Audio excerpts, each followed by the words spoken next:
யாழ் தையிட்டி ராணுவ வசமுள்ள காணிகள் உள்ளே நுழைவோம் என எச்சரிக்கும் மக்கள்.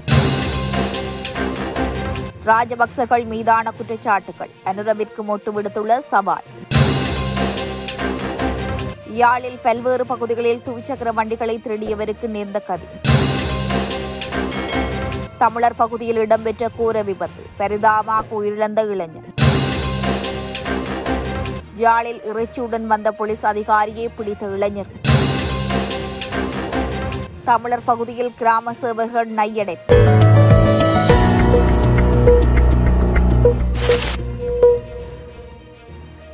யாழ்வெளி வடக்கு தையிட்டி பகுதியில் ஆக்கிரமிக்கப்பட்டுள்ள காணிகளை விடுவிக்க நடவடிக்கை எடுக்கப்பட வேண்டும். இல்லாது போனால் காணி உறுதிகளுடன் நாங்கள் உள்ளே நுழைவோம் என தையிட்டியைச் சேர்ந்த காணி உரிமையாளரான சுகுமாரி சாருஜன் கூறியுள்ளார். காணி உரிமைக்கான மக்கள் கூட்டணியின் வடபிராந்திய சந்திப்பு யாழ்ப்பாண பொதுசன நூலகத்தில் நடைபெற்றது. சந்திப்பில் நிறைவில் ஊடகங்களுக்கு கருத்து தெரிவிக்கும் போதே அவர் மேற்கண்டவாறு தெரிவித்துள்ளார். இதன்போது மேலும் அவர் தெரிவிக்கையில், யுத்தம் மௌனிக்கப்பட்டு 15 வருடங்களாகியும் இன்னமும் காணிகள் விடுவிக்கப்படவில்லை. கடந்த ஆட்சி காலங்களில் பல்வேறு வகையான போராட்டங்கள் ஈடுபட்டும் மகஜர்களை கொடுத்தும் எந்தவித பயனும் கிடைக்கவில்லை. தற்போது வந்துள்ள ஆட்சி மாற்றத்தை தொடர்ந்து நாங்கள் மீண்டும் இதனை வலியுறுத்த வேண்டும் என நாம் எதிர்பார்த்துள்ளோம். முப்படையினரின் அபகரிப்புக்கு அடுத்தபடியாக மதத்தின் பேராலும் காணி அபகரிக்கப்பட்டுள்ளது. தனியாருக்கு சொந்தமான 150 பரப்பு காணியை ஆக்கிரமித்து மொரட்டுவ பல்கலைக்கழக கட்டடக்கலை நிபுணர் ஒருவர் பௌத்த தூபி ஒன்றை நிறுவியுள்ளார். பாதிக்கப்பட்ட நாம் போராட்டங்களை நடாத்தினோம். ஆனால் முப்படை பாதுகாப்புடன் அங்கு பூசைகள் நடக்கிறது. மிக விரைவாக எங்களுடைய காணிகள் எங்களுக்கு வேண்டும். எங்களின் காணிகளை எங்களுக்கு தருவதற்கு சட்டம் இருக்கு. நாட்டினுடைய பொருளாதாரத்தில் விவசாயம், கடற்தொழிலூடாக மிக பெரும் பங்காற்றிய வலிவடக்கு மண்ணை ஆக்கிரமிப்பதிலிருந்து விடுவித்தால் மக்களை மீண்டும் பழைய நிலைக்கு வருவார்கள். காணிகளை மீட்பதற்காக எந்த நிலைக்கும் கீழிறங்க நாங்கள் தயாராக உள்ளோம்.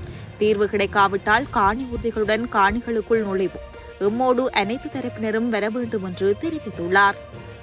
ராஜபக்சர்கள் மீது முன்வைத்த குற்றச்சாட்டுகளை சட்டத்தின் முன் ஆதாரபூர்வமாக நிரூபிக்க வேண்டும் என்று ஜனாதிபதி அனுரகுமார் திசாநாயக்க தலைமையிலான அரசாங்கத்திற்கு பொதுஜன பெரமுன கட்சியின் பொதுச் செயலாளர் சாகர காரியவசம் சவால் விடுத்துள்ளார்.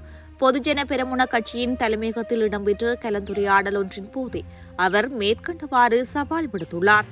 இது தொடர்பில் அவர் மேலும் தெரிவிக்கையில், நாங்கள் தற்போது பொதுஜன பெரமுன கட்சியை பலப்படுத்த நடவடிக்கைகளை முன்னெடுத்துள்ளோம். கட்சியின் முக்கிய பதவிகள் மறுசீரமைக்கப்பட்டுள்ளன.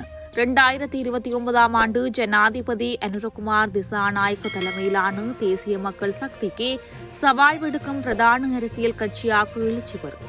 நாட்டு மக்களை தவறாக வழிநடத்துவதற்கு தேசிய மக்கள் சக்தி குறிப்பிட்ட பொய் இன்று அரசாங்கத்துக்கே வினையாக மாறியுள்ளது. வழங்கிய வாக்குறுதிகள் அனைத்தையும் அரசாங்கம் நிறைவேற்ற வேண்டும்.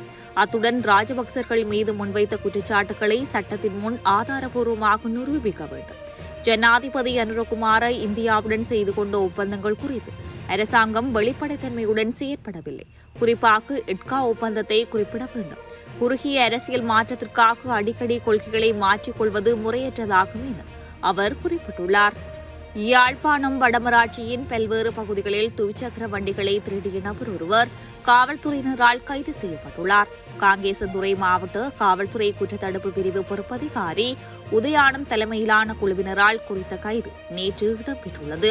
இதன்போது கரணவாய் பகுதியைச் சேர்ந்த 23 வயதானவரே கைது செய்யப்பட்டுள்ளதாக தெரிவிக்கப்படுகின்றது. திருட்டுச் சம்பவம் ஒன்று தொடர்பாக கைது செய்யப்பட்ட சந்தேக நபரிடம் நடாத்தப்பட்ட மேலதிக விசாரணைகளின் போது பல்வேறு பகுதிகளிலும் துவிச்சக்கர வண்டிகளை திருடிய சம்பவங்களுடன் குறித்த சந்தேக நபர் தொடர்பட்டமை தெரியவந்துள்ளது. இதனையடுத்து சந்தேக நபர் வழங்கிய தகவலுக்கு அமைய 12 துவிச்சக்கர வண்டிகள் மீட்கப்பட்டதாக குறிப்பிடப்படுகின்றது. இந்த நிலையில் கைதான சந்தேக நபரையும் கைப்பற்றப்பட்ட துவிச்சக்கர வண்டிகளையும் நெல்லியடி காவல்துறையினரூடாக பருத்தித்துறை நீதவான் நீதிமன்றில் முற்படுத்த நடவடிக்கை எடுக்கப்பட்டுள்ளமை குறிப்பிடத்தக்கது.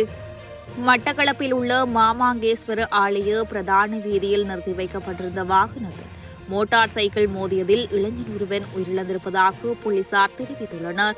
இச்சம்பவம் நேற்று இரவு இடம்பெற்றுள்ளது. இந்த விபத்தில் மாமாங்க பாடசாலை வீதியைச் சேர்ந்த 26 வயதுடைய ரஞ்சித் விசிதன் என்ற இளைஞரே உயிரிழந்திருப்பதாக தெரிவிக்கப்பட்டுள்ளது. விபத்து தொடர்பில் மேலும் தெரிய வருவதாவது, கூலாவடி மாமாங்கேஸ்வரர் ஆலய வீதியில் உள்ள ஒப்பந்தக்காரர் ஒருவர் அவரது வாகனங்களை வீதியில் நிறுத்தி வைத்திருந்த நிலையிலேயே இந்த விபத்து இடம்பெற்றுள்ளது. தற்போது மட்டக்களப்பில் மழை பெய்து வரும் நிலையிலும் குறித்த வாகனம் நிறுத்தி வைக்கப்பட்டுள்ள பகுதி இருளாக உள்ள நிலையிலும் இந்த விபத்து இடம்பெற்றுள்ளது.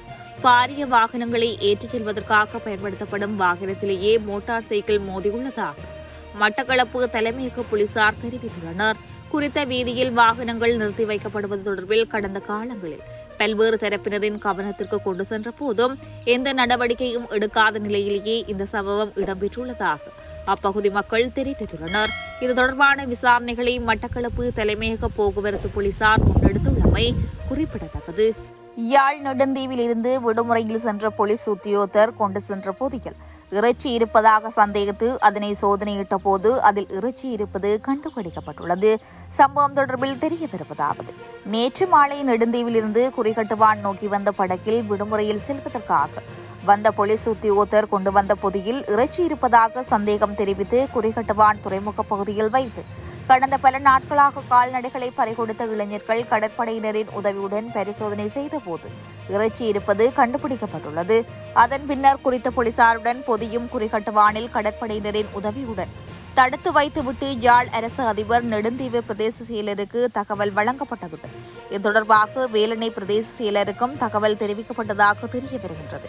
இதன் அடிப்படையில் ஊர்காவல்துறை போலீஸ் நிலைய பொறுப்பதிகாரி தலைமையிலான குழுவினர் குறிகட்டுவான் சென்று விசாரணைகளை மேற்கொண்டதுடன் நெடுந்தீவில் ஆடு காணாமல் போன இளைஞரிடம் முறைப்பாட்டினை பெற்றதுடன் கைப்பற்றப்பட்ட இறைச்சியினை ஆட்டிறைச்சியா மாட்டிறைச்சியா என ஆய்வு செய்த பின்னர் இன்றைய தினம் தகவல் வழங்குவதாக தெரிவித்ததுடன் குறித்த இளைஞர்களை செல்லுமாறு அனுப்பி வைத்துள்ளதாக தெரிய வருவதுடன் சம்பந்தப்பட்ட போலீஸ் அலுவலரின் விடுமுறை ரத்து செய்யப்பட்டு அவர் குறிகட்டுவான் போலீஸ் சாவடியில் தங்க வைக்கப்பட்டுள்ளதாகவும் இறைச்சி பகுப்பாய்வின் பின்பே நடவடிக்கை எடுக்கப்பட உள்ளதாகவும் தகவல் வெளியாகியுள்ளது.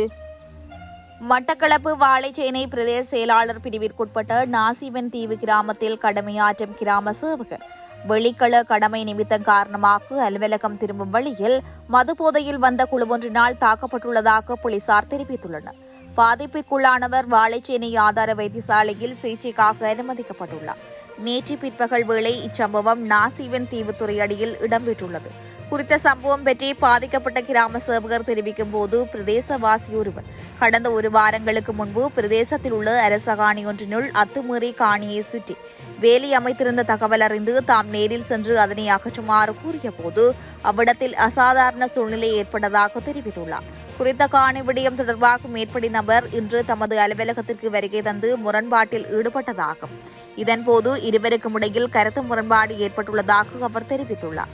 பின்னர் தமது வெளிக்கள கடமை நிமித்தம் வெளியில் சென்றபோது குறித்த நபர் உட்பட 5 பேர் கொண்ட குழுவினர் கம்பு பொல்லுகள் சகிதம் வந்து தம்மை தாக்கியதாக தெரிவித்துள்ளார்.